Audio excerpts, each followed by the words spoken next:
Here again, I'll show you how to sew one of my paper piece blocks. This is the block called Desert Peaks. Cut out the segments along the dotted line. I like to use paper scissors to cut out my segments, but you can also use the rotary cutter or use a ruler and the rotary cutter. It's entirely up to you. Once all the segments are cut out, I love placing them as they are shown on the numbered overview. Just to let you know for orientation, all the letters are facing upwards. Here are my fabric choices for this block. I'm going to sew this one again. I think I'm going to make a pillowcase. Okay, so let's get going with the first segment. I'll turn on my light box, but you don't need a light box. This is just to show you what I'm doing. First of all, we take our fabric, wrong side facing up, and we want to cover the part of our segment with the number 1. I'm using a fabric glue pen, and now we will face the wrong side of the pattern against the wrong side of the fabric. Cut out the fabric and cut it a little bit bigger, like a 1/4 inch or 1/2 inch bigger than the piece you want to cover. Here you can see nicely I cut out about a 1/4 inch bigger than the piece with the number 1.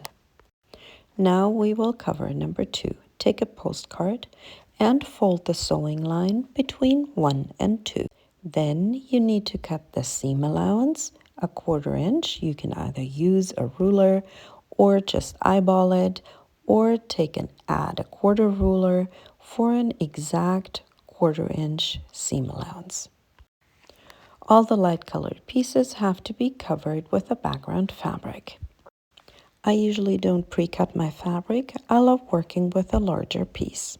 Now align the seam allowances, place right sides together, and then stitch the seam between 1 and 2.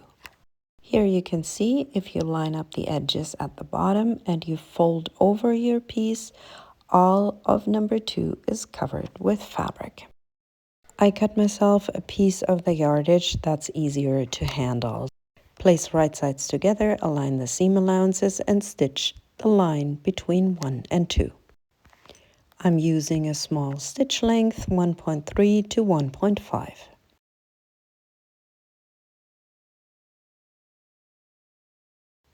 Once you've stitched your seam, you can just fold it over, finger press along the seam, and then cut out the fabric. There we go, all done. And now you repeat those steps for the next seam between 1 and 3, and then for the last long piece between 1, 2, and 3, and 4. Cut out again, and this way you save a lot of fabric because you don't pre-cut the fabric, you just use what you actually need. And here we go, your first segment is done. Now you repeat those steps for all the rest of the segments.